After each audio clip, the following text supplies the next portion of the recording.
All right. I will then kick it off with making a motion to approve the August 11th regular meeting minutes. Second. Any discussion? All those in favor? Aye. Aye. Any opposed? I will follow that up with the approval, make a motion to approve the August 11th non-public meeting minutes. Second. Any discussion? All those in favor? Aye. Any opposed? And then finally, I'll make a motion to approve the August 21st special meeting held at Plymouth Airport. Second. Any discussion? All those in favor? Aye. Any opposed? All right. The select board will meet on the following dates at 5 p.m. Monday, September 22nd, Tuesday, October 14th, and Monday, October 27th. Town offices will be closed on Monday, October 13th in observance of Columbus Day. Any citizens wishing to be listed on the select board's agenda should notify town hall before noon the Thursday before the scheduled meeting. And all meetings are held here in town hall and by Zoom, and the Zoom information is available on the town's website. All right. No comments from me, and I'll hand it to Scott.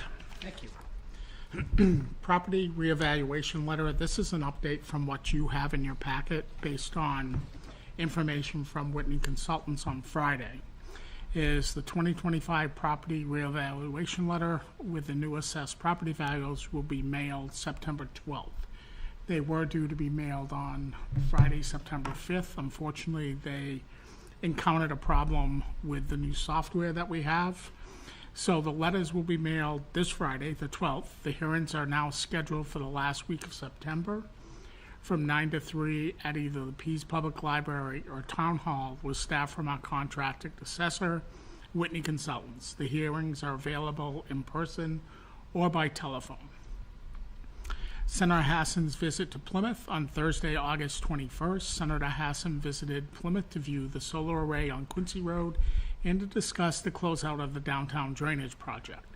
We met at the Plymouth Airport and discussed the closeout of the downtown drainage project, in which Senator Hassan assisted the town in collecting funds from the EDA that were due. Additionally, members of the Plymouth Energy Commission provided an overview of the solar array. Select board members, local legislators, and other town officials and staff attended. The 2026-2027 budget process. The 2026-27 fiscal year budget process is currently underway. The process began with department heads meeting with the town manager and the finance director to outline the budget and the capital improvement plan, CIP timeline. The capital improvement plan committee met on Thursday, July 17th to review the current plan and discuss the upcoming requests from department heads. And then I will start meeting with department heads on the week of October 13th on their initial request. The official budget for the 25-26 fiscal year that was approved at town meeting on March 2025, in March of 2025, was in effect as of July 1st, 2025. Welfare report. During the month of August, Mary Ann had 51 interactions, consultations with individuals seeking assistance. The cases range from assistant with adult and elderly services, rent, homelessness, fuel assistance, electricity, and housing. As always, Mary Ann consistently demonstrates a deep understanding of the needs of our community, and her ability to navigate complex situations is exceptional. NHMA municipal use of social media do's and don'ts. On Wednesday, August 20th, all town hall employees attended this webinar. The training covered the legal and practical challenges of using social media in a governmental capacity. The training focused on key areas such as public records, open meeting laws, and First Amendment. Russell Street drainage construction started the last week of August and is scheduled to wrap up November 15th. They're making great progress as of today. Plymouth Village water and sewer construction, water main installation construction is taking place on Russell Street, Emerson Street, and Reservoir Road. As we receive weekly updates, we'll keep residents informed in our weekly newsletter and on the Town of Plymouth Facebook page. Northern Borders Grant Opportunities Pre-Application. Joseph and I met with Stu at Arnett on Friday, August 15th, in regards to opportunities for Plymouth to apply for grants. When we initially discussed this, it was for updating the downtown lighting through a feasibility study.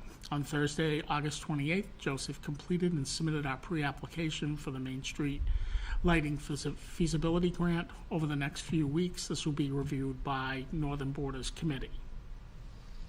Plymouth State University off-campus landlords. A key area of focus for us this month is our partnership with Plymouth State University. With students back on campus, our police department is actively working with PSU to ensure a smooth and safe transition. We're engaging with both landlords and students to foster positive relationships and address any potential concerns proactively. We look forward to ongoing dialogue with PSU leadership to discuss our shared priorities, including the Life Safety Services Agreement and other town-gown initiatives. I would like to take this opportunity to thank PSU for the use of the parking lots on Court Street from May 14th through August 20th. This provided additional parking for the downtown area during a very busy time of the year. Additional items, my town manager's message for September is up on the website, and we will discuss or maybe move it to the next meeting, the 2025-26 Select Board Strategic Priorities, whereas two of our members are not with us tonight. In closing, the best way to stay informed and engaged is to join us at a public meeting. The Select Board meets on the second and fourth Monday evenings of the month at Town Hall. You can also visit the town website at www.plymouthnh.gov to access meeting agendas, minutes, and the latest news. We are committed to open communication and transparency, and your participation is what makes Plymouth so special. As always, I am available for questions, concerns, or comments, and my door is always open for visitors or a call at 536-1731, extension 112. Quick question, Scott. Sure. Did we have any bumps with campus opening this year at all? We have not. Good to hear. Things have been busy, but manageable. Between town construction and campus construction, there's a lot going on. That's true. That is true. On that note, we also talked about Columbus Day coming up. Have you started having you or the police started to have any conversations with campus about the Sunday before Columbus Day? We've already put our operations plan together. Okay. I know that Chief Lefebvre is meeting with President Burks and Vice President Claiborne tomorrow, and will be coming back to us, and a meeting will take place, I think it's on Thursday, to finalize the plans for that weekend. All right, great. Thank you. Any other questions for Scott? All right, let's do some appointments. All right. First up, we have a request for appointment for Walter Frankel, which is a one-year appointment to the Economic Development Committee. We did get a letter from, who's this from? Oh, from Joseph. This says, I'll actually read it because it will be helpful. I'm not going to read the resolution, but I'll read his letter. From Scott, from Joseph to Scott, I guess primarily. But at the Select Board meeting of 6/23/25, the board approved a structure and purpose statement for the new Economic Development Committee, which will be a subcommittee of the Select Board. The structure of this committee will be 2 Select Board members chosen annually, 2 Planning Board members chosen annually, and 3 members of the public at large, appointed for staggered terms at first to allow for phasing in 3-year terms, with one being up for reappointment each year. The Planning Board discussed this on July 17th. Molly McCann and John Christ were chosen by the Planning Board to represent this committee. Town staff also released a call for members of the public to submit letters of interest to serve on the committee in the at-large public seats. 4 members of the public submitted letters requesting appointment to the committee. At this meeting, I am recommending that the Select Board determine which Select Board members will represent the board, review the applications for appointment and determine how to allocate 3 seats available to the members of the public, and then determine how to proceed with setting a date and time for a first committee meeting. If desired, the select board could decide upon a date, time, or upon a few options.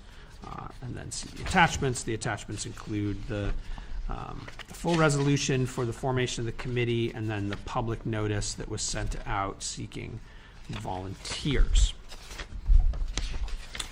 So in front of us is 3 options. What happened to the fourth? Did we discuss these? We already discussed this. We already discussed these. So these are, we already read through all these. This is just us signing the 3 staggered appointments, because we had to figure out who was going to be which years and all of that, right? Yeah. And we also figured out that Mary Ann and Jason were going to be We're going to be the 2. So we already did that the last meeting.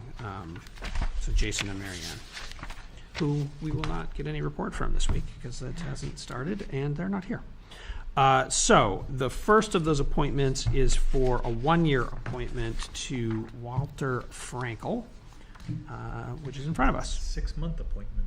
I guess that's technically true, yes. It's a 6-month appointment. Or thereabouts, till April 1st, 2026. So I'll make a motion. And these are all, just for reference, these are all going to be April 1st, Yep. so that they're staggered on the same kind of time period.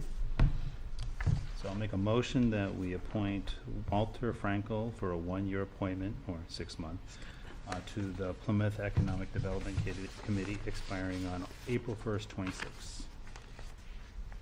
Second. Any discussion?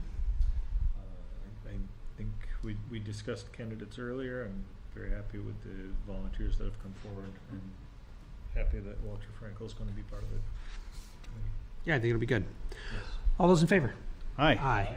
Any opposed? Sign that one, and then we'll move on to the next one. And I'll make a motion to appoint William Bolton to the 2-year appointment to the Plymouth Economic Development Committee expiring in April 1st, 27. Second. Any discussion? Question if he's qualified. Does he know anything about government? All those in favor? Aye. Aye. Any opposed? And then I will finally make a motion for Michael Van Eck for a 3-year appointment to the Plymouth Economic Development Committee expiring on April 1st, 2028. Second. Any discussion? All those in favor? Aye. Aye. Any opposed? All right.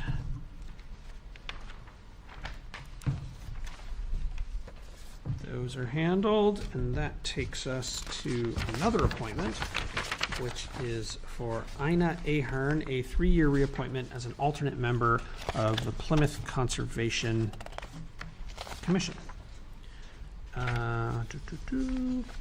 So, Ina wrote to the committee and said, please accept this as my official request to be allowed to continue as an alternate on the Plymouth Conservation Commission.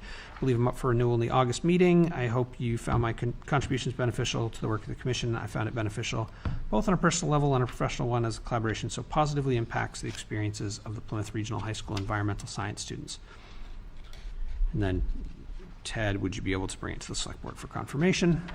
And then we got a message from Melissa Eulery saying, dear members of the select board, on behalf of the Conservation Commission, I'm writing to formally recommend the reappointment of Ina Ahern as an alternate member of the Conservation Commission. At our recent meeting, the commission unanimously voted in favor of Ina's reappointment. Her continued service has been of great value to our work. We're truly appreciative of the time, energy, and thoughtful contributions she brings to the commission. Ina's commitment to the goals of the Conservation Commission and her consistent engagement in our work reflect her dedication to the town and to environmental stewardship. We're grateful for her service, strongly support her continued role in the commission. Thank you for your attention to this recommendation. You'll find Ina's renewal request below. Please let us know if you need additional information. Melissa Eulery, co-chair, Plymouth Conservation Commission. I will add that Ina makes a very significant contribution to every meeting, so I give her my endorsement as well, if that's worth anything. Well, as our representative to that group, I think that it's worth quite a bit. So with that, unless anybody has anything else, I'll make a motion to reappoint Ina Hearn through a 3-year reappointment as an alternate to the Plymouth Conservation Commission. Second? Any discussion? All those in favor? Aye. Any opposed? Right. Ends our appointment business. On to some new business, new/old. Scott, did you want to hold this one since we don't have a We full? should put it off till the next meeting on September 22nd in hopes that We get it. full board for conversation, if that Yep. works. Works for me. Review and accept a check in the amount of $7,000 from Progressive Insurance. So we had an accident on one of the roads here in town, Reservoir Road, in which someone ran into the guardrails. We filed for their insurance, and they came back with the exact amount of what our quoted cost was to repair those guardrails. So I just need the board to move to accept that money and allow us to expend it for this purpose. Cool. I'll make a motion to accept the check in the amount of $7,000 from Progressive Insurance, with the proceeds going to repair the guardrails that were impacted by the accident. I will second. Any discussion? All those in favor? Aye. Any opposed? Thank you, Anne. You're welcome. And we have, is this a request for renewal? Yes, it is a renewal. This is for Loop Mobility Technologies, in which they have a taxi service here in town. And each year, they update their application. They provide us all the documentation again, what vehicles they have. They do a background. It is a $150 fee annually that they pay to the town. And it has been signed off by the Plymouth Police Chief, interim chief, and just looking for the board to accept this so that he can continue his service here in town. We've not, as Scott indicated today, we've not received any concerns from anyone, and he's supplied us an appropriate package of information here. Recommended that be approved. Yeah, the police department has had 0 problems with them or any issues with them whatsoever.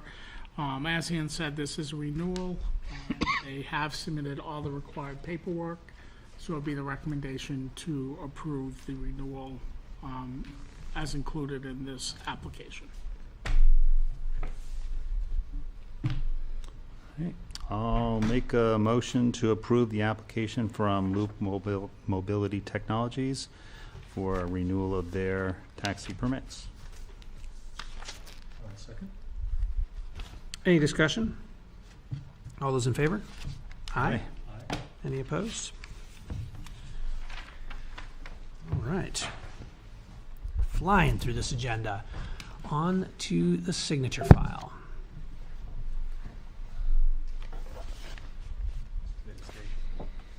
All right, so I only have a couple items. I have a report of cut for yield taxes.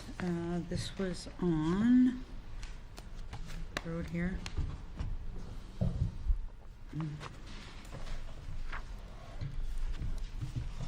Right.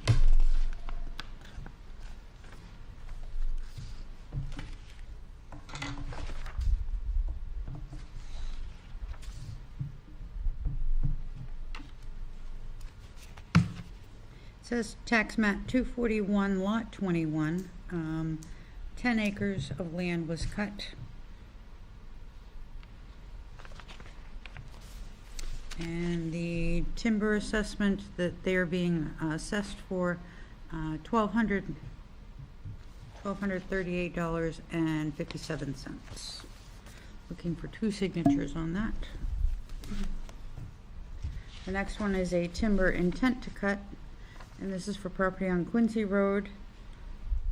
It is 34.7 acres, and they're looking to cut 12. has been reviewed and signed off by the tax collector, so no taxes are due, so that's good. No bond needed.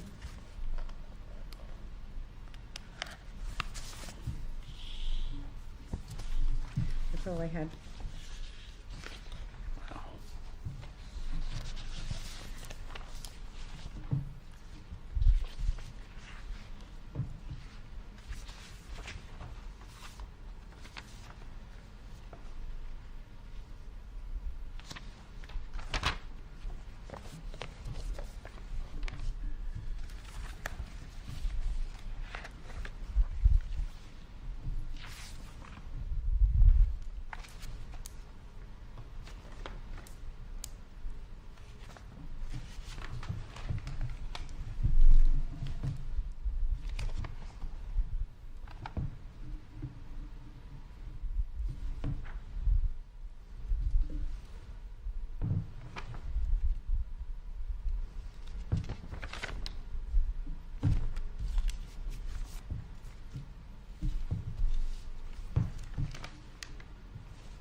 Anything else? Nope. All right. That takes us to committee reports. We don't have Jason, so we'll skip. You have a report from Jason on Oh, okay. water and sewer. Perfect. The meeting was held on August 5th. The items that were discussed is they discussed that they have 4 different construction zones in town last week. The new well modification for Holderness Well project is expected to arrive this week.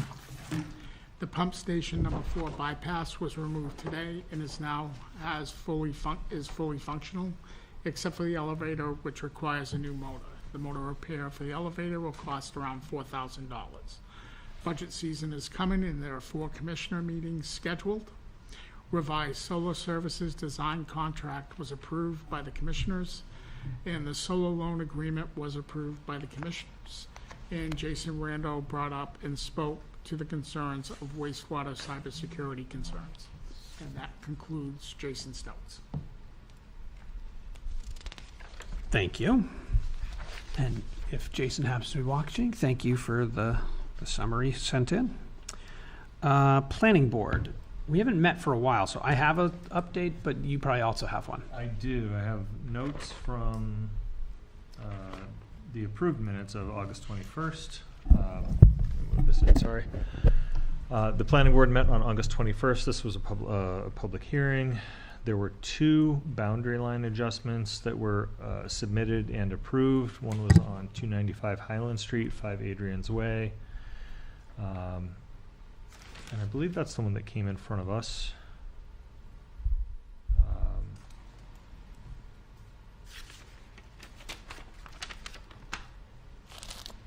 Apologize. And then there was another one at 174 Mayhew Turnpike. Actually, the 174 Mayhew Turnpike is the one that came before this board at our last meeting. Both were approved. That was pretty straightforward. Joseph had some other information for us that included some important updates. The state's 10-year plan for construction has been scaled back, and I believe 49 projects were cut from the list, including the potential realignment of North Main Street and study for the intersection of Fairgrounds Road and Mayhew Turnpike. Am I correct in that? Smith Bridge. Smith Bridge. Sorry, Smith Bridge and Tenny Mountain Highway. Boy, I'm getting my roads mixed up. Sorry. Yeah, I was thinking the right places but saying the wrong names. Smith Bridge Road and Tenny Mountain Highway. As well as the one up here, the North Main Street project. Yeah, so the North Main Street project was the first one I mentioned, the Yeah. realignment project. But so Plymouth actually lost 2 projects in those cuts, and there was some discussion of the priorities that were used, and I'm not sure that it might be one of those things where speaking to our local legislators might have some effect there. It's interesting you say that. Should we? We met last week with regards to this, and had a full discussion. There was Bill Bolton, Jason Ninos, myself, Jason, Joseph, and Avery. Great. And we have drafted an email that will go out tomorrow, and it will go out to Karen Leo Hill, Executive Counsel, Joe Kenny, Executive Counsel, Bill Bolton, Representative, Paul Dean from the Governor's Office, Senator Maggie Hassan, Congresswoman Maggie Goodlander, Peter Lovett, Representative, Sally Fellows, Representative, and Sue Prentice, Senator. Well, I'll get a copy of the email Great. that outlines our feelings representing the town of Plymouth with the cuts that were made, all 49 cuts that were made, and not seeking alternative solutions to lower the cost of those projects. So we will copy you on that email as well, but that is due to go out tomorrow morning. Great. Thank you. And just to plus one onto that conversation, Sure. because this is from the meeting last week. Follow up. There's also, this is proposed date, it's not official, but there's going to be a public event on the changes to the 10-year plan with the funding cuts. And that's going to be on, again, proposed date of October 20th at Pease Library. Has that been confirmed? DOT has reserved the room for October 20th. Okay, so at 6 p.m., there's basically a public opportunity for folks to say they disagree with some of those choices that have been made. And it's happening in our town, so we get the word out. Absolutely. The other update, the story or the boards and materials for the outreach for the planning chapter had arrived at the time. I believe they've been deployed since. So we have several stations around town where residents are asked to write a 6-word story on the meaning of home, I believe is the topic, and what that means to you. So there's the whole goal is to understand, people's attitudes around, the community and how it relates to that planning chapter. There was also a discussion of potential utilization of one of the dormitories at Plymouth State for residential use, and concern that if the residential use was open to families other than faculty, it would not. Probably should not be exempt from zoning regulations, but if they're planning to use it for faculty or student housing, then it would align with their exempt status of not being subject to local planning and zoning. We did discuss the Economic Development Committee members and started discussing 2026 potential zoning amendments. Work on those continues, and the work meetings have been productive with a good deal of discussion around those, but perhaps you can fill us in on that. Thank you for your, I was unable to attend the last planning board meeting, which was last Thursday due to a work conflict, and Zach offered to attend. So it was sort of low on that last topic that you made, so it's September 4th meeting.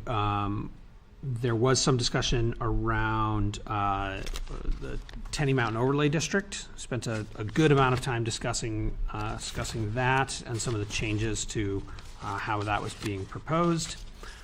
We also discussed the Fairgrounds Road Residential Overlay District, which was sort of an interesting discussion because with some of the changes, there's not a lot actually being introduced. The only real substantive thing is the reduction in lot size, but other than that, it's not really A big change. It's not really a big change. So it's kind of like, there was just some debate amongst the group of whether that was worth proceeding with or not, but not that they made any decisions. Again, it was a fairly light attendance, so they didn't choose to vote on anything or anything along those lines.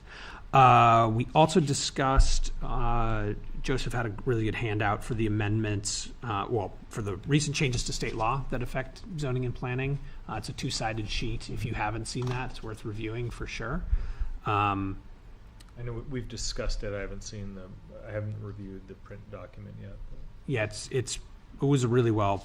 Just each of them, names the statute, and one sentence says effectively what it's changing.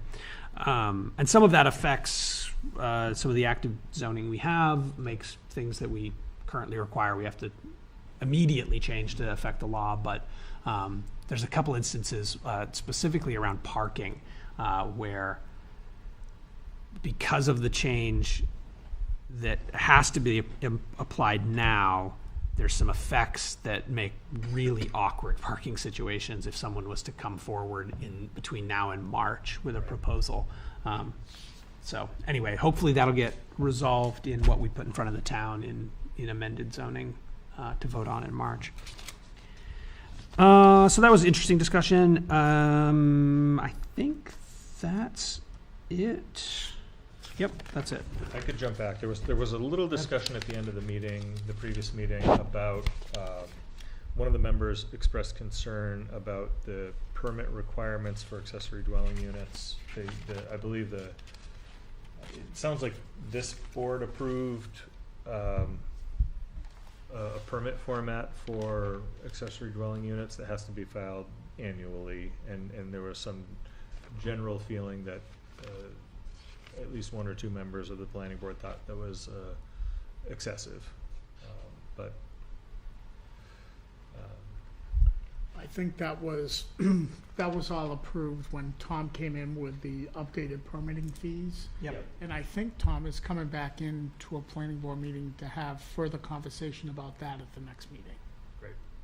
Yeah, I think he had approached the planning board with a potential zoning amendment to address those last year, and it was already into the hearing season, and we didn't feel like it was. I don't think there was support for putting them forth, for having the planning board put them forth, but I'm glad that he acted on them.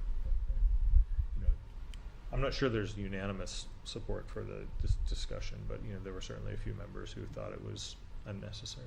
Yeah, and I think based on that feedback from that meeting, that's why, excuse me, he's coming back in to have a further conversation. Right. No, and I understand, from his perspective, enforcement would be very difficult without some type of documentation like that. But I think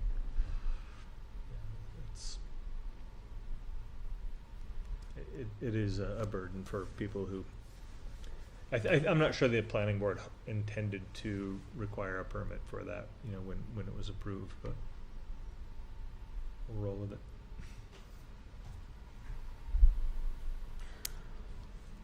Anything else planning board related? Questions, comments? I can't think of anything. All right, school district. Okay, well, first thing I'm going to read is really going back to August 18th meeting. There's, for Plymouth Elementary School. There's Plymouth Elementary School board meeting tonight, technically at 6 p.m. So this is one that's quite a while ago. So basically during that meeting, they introduced the new principal and vice principal, and that seemed to be pretty straightforward. They went into talking about their enrollment. They said something along the lines of 375 students, and they did a breakdown, and hopefully I got the numbers at least close to right. K to 2, 98, 3 to 5, 121, and grade 6 through 8, 136. So, the numbers are holding steady, but, they're clearly lower than they have been in years past. They did talk about some of the summer projects that they went into, that the AC replacement, the gym door replacement, the paving down in front of the elementary school, which is way better than it was, and some drainage activities that they went to fix.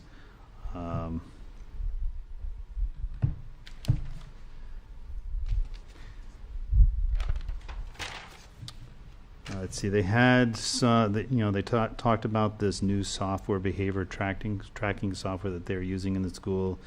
So they're easing into that. They talked about some changes that are basically, there's a cell phone policy that's in place for both the elementary school and the high school. That's basically state mandated. It's just a law. They're just rolling with the law. Bell to bell. Yeah, bell to bell. Yeah, it's just, that's what it is. There's also a Parents' Bill of Rights that was signed into law, that they're, it's a statute that they're just gonna basically enforce. It's not really hugely difficult based on what I recall.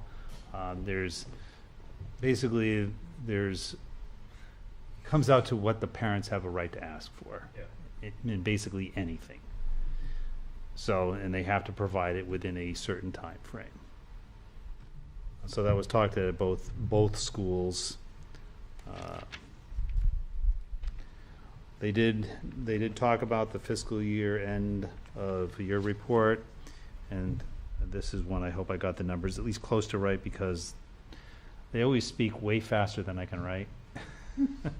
So, fund balance, they ended with 154K, and they had some increases in general revenue, and I think this was 70K from general revenue, 10K from IDEA, and they had tuition revenue up a little bit because of, people tuitioning from other towns. So that was 84K. And they talked a little bit about the food service fund, which always runs at a little bit of a deficit. And generally speaking, whether a student can pay or not, if they come in and ask for breakfast, the elementary school has a policy of not denying it. Mhm. They worry about it at the end. But only lunch is technically required, so they only get reimbursed from the feds for the lunch part. And that's all I had for the elementary school on the 18th. Plymouth Regional High School also met on the 18th, so it was a fun night jumping from meeting to meeting. So they talked a little bit about opening day at that time. They had an all-school barbecue. Talked about the facilities pretty much being ready to go. They are down apparently one math teacher, but they have contingencies in place to get those covered while they attempt to fill the position. They did talk a little bit about Plymouth Regional High School ranked number 9 in the state by U.S. News and World Reports. And I looked up, it's like, okay, well, what does 9th in the state really mean? So there's roughly 90-something schools that are high schools in the state. So top 10%. Yeah, that's So pretty that's good. Yeah. They had a policy on dogs and alcohol and tobacco. Apparently years ago, they needed a dog policy, and it just got thrown on to the end of the tobacco and alcohol policy, Oh, jeez. which I'll cover a little bit more in the last meeting's report. So they had a discussion on whether the dog policy was needed, and yes, it is. But they made a decision basically to separate those two out. So in the follow-up meeting last week, they formally did that. So they separated the policies. And basically, practice has been that, dogs were permitted on the larger campus. But in the policy, I believe it said that they weren't allowed. Right. So they, more or less, they came up with the idea that, okay, practice has been dogs are allowed. Clean up after them is policy, and they must be on leash, is the basic summary. And so this all covers outside, and basically, they're not allowed in the building. unless they're, of course, some kind of service animal. And then they finished up with the other two major topics, which we've already mentioned, the cell phone use policy and the parental bill of rights. And so that covers the 18th. Rolling forward to last week, this was the first time this year that they actually had students who have been in the building in the last week. So they had a student report. They did some kind of student senior sunrise event during that first week, or I can't remember the timing, but where they had people come and watch the sunrise from the football field. I guess it was pretty well received. This was the first time they had done this, and they're looking forward to possibly doing it every year as kind of like a good fun event to the year. It's not a required thing, but it's kind of fun to get together with everybody and watch the sunrise if you can get up at like 5 in the morning. It's or earlier. It's pretty late by that time of the year. Early summer is 5 in the morning. The first day of school, they did a 8-period schedule to kind of run through everybody's thing. September 22nd will be homecoming. They did also the student rep also talked about the cell phone policy, more or less. Yeah, they accept that it is, and as a whole, it's gone off without a hitch. No one's had a really big deal about it. The students kind of understand. It's like, well, we're required to. We don't have a choice. Right. And so they spent a lot of time talking about that. Fall sports, of course, started, and they did announce that the fall musical is going to be The Little Mermaid. I don't know the exact timing on that, but I imagine they will publicize that and want to sell tickets. They moved into the principal's report. Trying to think if there's anything. This is something they apparently replaced Power School as their software.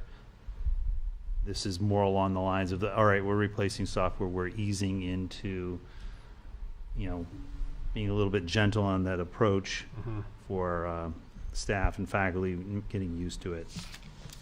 Talked about the cell phone policy going well. They talked about the enrollment being at 651, fairly steady, compared to last year. They also talked that they had additional, I think, 12 students coming in from the Bridgewater-Hebron agreement. So to expect that, we'll get a little bit more tuition revenue from those towns to kind of offset some of the expenses. Tree work recommendation that they didn't finish up. They have another $12K of work that was recommended by the tree people, and they are going to commence doing that activity prior to winter to prevent any kind of damage, what have you. They did, as I mentioned, talk about the tobacco and pet policies. They did to separate them out. And so current policy is no dogs, but the new policy is leashed and controlled and pick up after. Oh, interesting. Yep. You have something? No, I would thank you for the clarification on that. The leashed and controlled and cleaned up after? Yeah, picked up Yeah, after. thank you. Unauthorized communications devices were also talked about. This is kind of along with the cell phone law. They don't really have a significant issue, but anything that can technically be considered a communication device, so if somebody brings in their laptop to do work, well, that could be construed as a communication device. So the way they handle that is if somebody has a use case where they want to do that, they just make an appointment with, I think, the principal or the vice principal, and they talk it out and make basically an exception based on need. It's interesting. The school address, I presume the phone policy addresses smartwatches as They're included. It does, but as I recall, they're not going to actively chase people down unless they see them using it. You know, everybody knows the rules right. Interesting. because, you know, it gets to the point of being silly. Yeah. Right. So you know, people know the understanding is you're not supposed to use it during the work day. I mean, the school day. Is there a statuted consequence? Don't remember. I don't remember what it says. They didn't actually hand That's it a out. great question. I don't know. I think based on what I was hearing is that schools have some discretion. Enforcement. Yeah.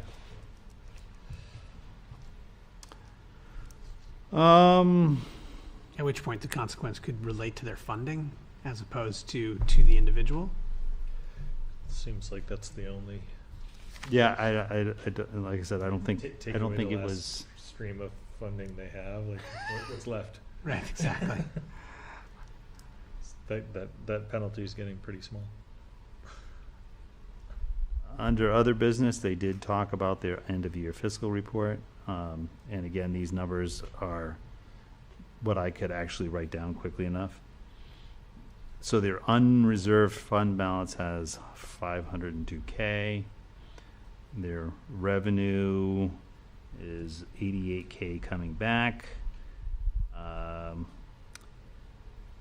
They did notice that there was a reduction in the Medicaid reimbursement of about $30K, and that's based on state making the rules a little more strict. IDEA reimbursement is up $80K, and vocational is steady. Tuition, as mentioned before, is expected to be up because additional tuitioned-in students.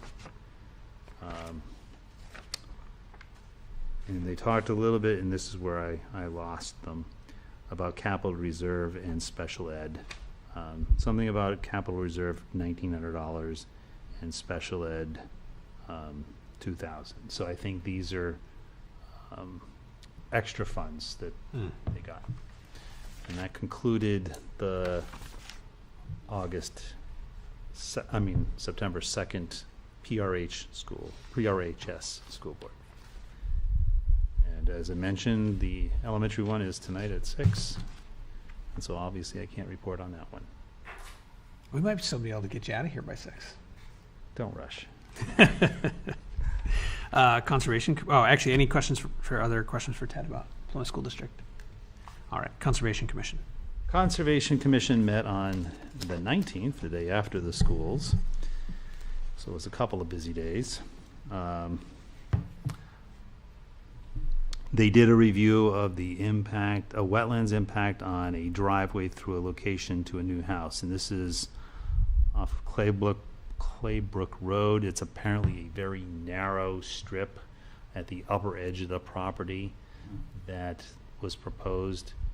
They had a couple of spots where there is no actual streams through there, but it's wet enough apparently at certain times of the year where they have to have, at least a couple of drainage tubes going under the driveway to make sure that the water still drains. Mm-hmm. So that, basically they had no objections to that. It was a good long discussion. They brought in, the guy came in and did a nice presentation, had all the right answers, so that was good. They did not have a budget report because they were waiting on Ann. Trails report, they talked about a bootleg trail, which was previously talked about, someone connecting in a trail from an adjacent property, and they had discussions with them and say, hey, you can't do that, you can't bring in and join into the trail, because then it becomes something the the Walter Newton easement prohibits, so can't do it. You got, definitely no mountain biking trails or anything like that. So they also talked about putting up signage in places, making sure it's clear that no mountain biking. And they were talking also about using the PSU Geo Club to help doing trail maintenance. And so they're having an event on September 22nd at 9:30 to start doing some of that work. So it's great that they're getting some local students involved to help doing some of that maintenance work. Nice. They talked also about the Roby Farm, getting some of that land into conservation. They're working on basically having that, having a subcommittee that was mentioned before to, go out and evangelize and doing some of the legwork to help identify lands that would be ideal for conservation. The NRI, basically, they're out doing Moosewood Ecological is out doing was out doing the assessments, and they were expected to finish within 2 weeks. So I'm assuming by now they are done, and they hope to have maps of their findings and information available by October. There was a request for INA to be renewed as an alternative, which we covered earlier.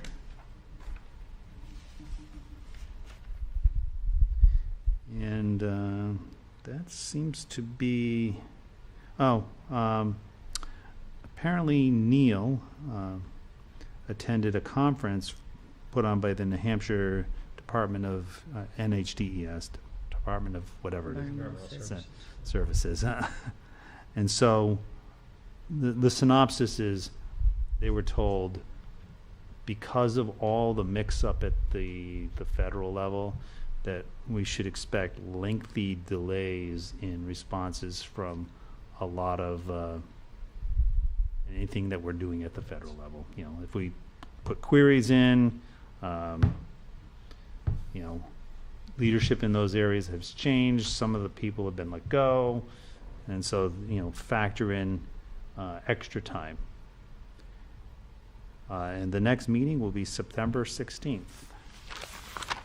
And that is all I wrote. All right. Any questions for Ted?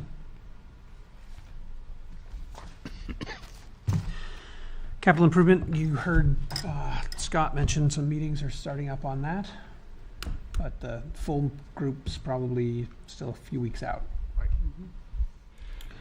I do have an update from John and good. Bill on LRPC, if you Great. Yeah, please. real quick. Basically, there's not a lot of news from LRPC outside of the changes to the state budget that's affecting the 10-year plan in the Gasset. Summer is an off-season for commissioner and board meetings. Meetings will pick up again in September, and that was the report for Lakes Region Planning Commission. Perfect. Thank you. Do you happen to have an update from Mary Ann on Parks and Rec? Energy Commission? There was no August meeting of the Energy Commission. There was just not sufficient agenda to warrant a meeting, and it was hard to gather a quorum anyway. There is a September meeting scheduled for this Thursday. Sarah Brock will be attending. She is the Clean Energy New Hampshire Circuit Rider Program Coordinator. Normally they have circuit riders who come out and talk to towns, and they don't really have a circuit rider who covers this part of the state anymore. Gabe Chelius had been a local resident and was kind of covering that, but he's now doing commercial programs for them and now lives in Vermont. So Sarah is coming to talk to members of the Energy Commission, and I've worked with her in the past. She's a great resource. And I think the goal is to kind of outline what resources are available to towns for, through their clean energy circuit rider program. So the circuit riders are really it was a program that was kind of devised at a meeting a few years ago where, came to light that towns really struggled to understand all of the potential opportunities and funding out there that's available, and the circuit riders are really supposed to be a free resource just to help advise town staff and boards on how to best go about energy projects. So Sarah is a great resource. She's very, very knowledgeable. I'm gonna have to duck out of the meeting a little early due to other plans, but I should be able to be there for the first hour. There was discussion. The commission has been trying to work with Scott and Jesse to set up a new audit of this building. There was discussion of all the town facilities, and clearly the police and fire probably have the current police building and fire building probably have the most potential for improvement, but given that we're considering a new safety building that would likely replace most of those, it would not be any improvements to those buildings would not likely pay off before we vacated them potentially. So it was under analysis of energy records. It looks like this building might have the next best opportunity, and it sounds like the audits that were done a few years ago, I think there hasn't been one done in over 10 years, but there were opportunities identified at the time that still are present. It'd be good to get a fresh set of eyes on that.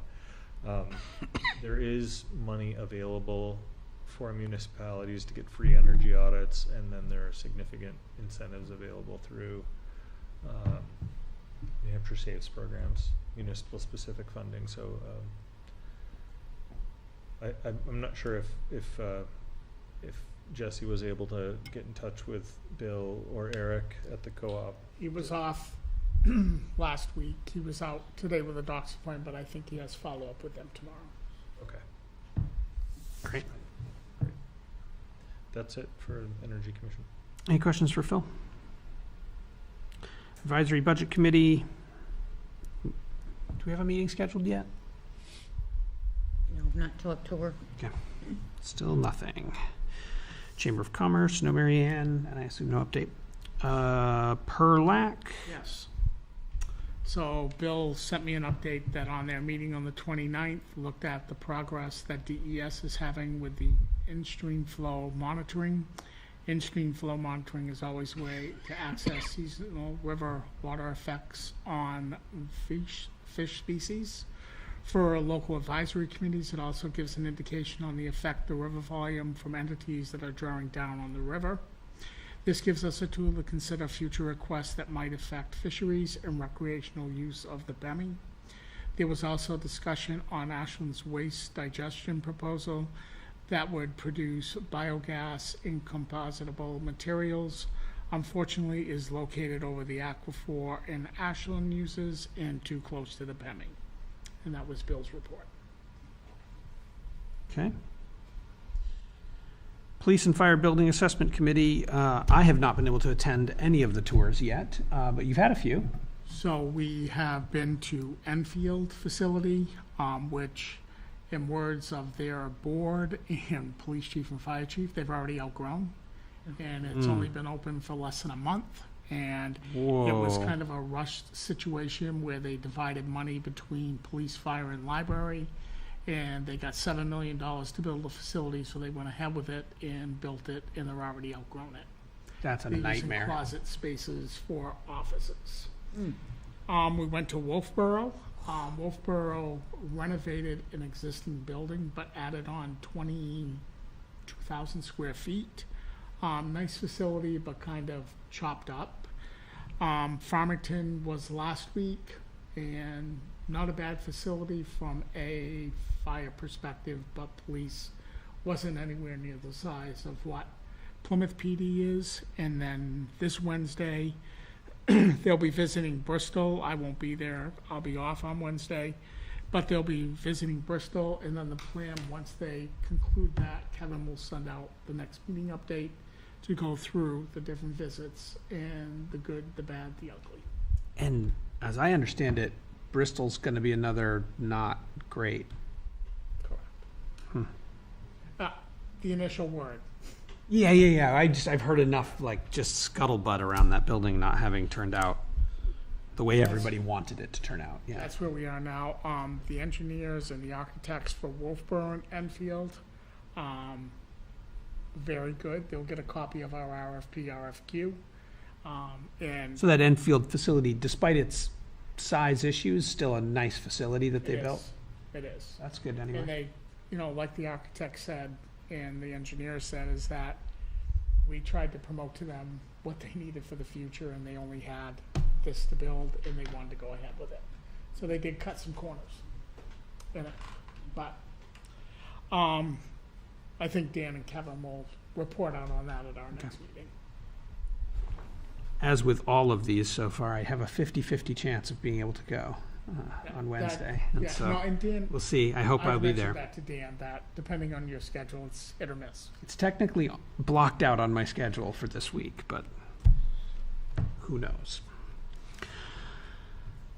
All right. Any questions for Scott on that? And Scott, when's the wrap-up meeting? We don't have that one scheduled yet. The meeting to review. No, Okay. Kevin hasn't scheduled that yet because we I'll were just still keep an eye waiting out for for it. Bristol to confirm. Perfect. Union negotiations. You want to take that, Phil? Have those started? I can. Yeah, we've had 2 meetings. We met this morning as a follow-up meeting, and we have a proposed agreement that had some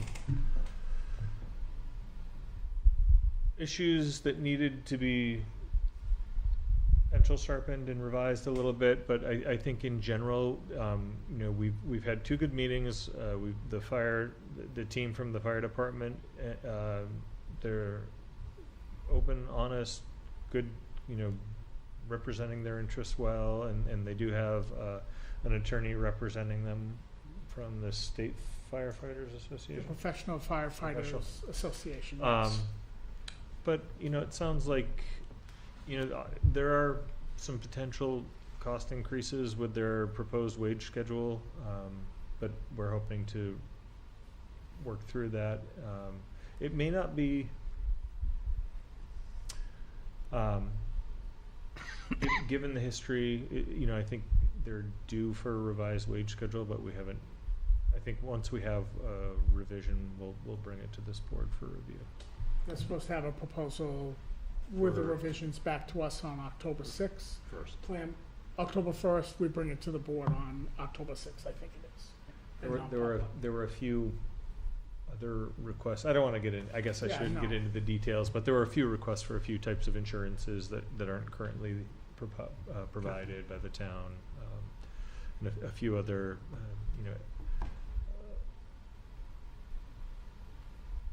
ways to recognize training and so a little bit more complicated than it's been in the past, but probably not inappropriate ways to reward the skill and investment that the firefighters put in. So I don't know if you want to add anything to it. No, I think you did a better job than I would have in this one. It was fresh in my mind. And then we kind of got our update from the economic development of where we have a committee now. There's all the names are selected and appointed, and I assume they'll have their first meeting soon. Joe says we'll get that scheduled once they come in and are sworn in. Perfect. Public comments.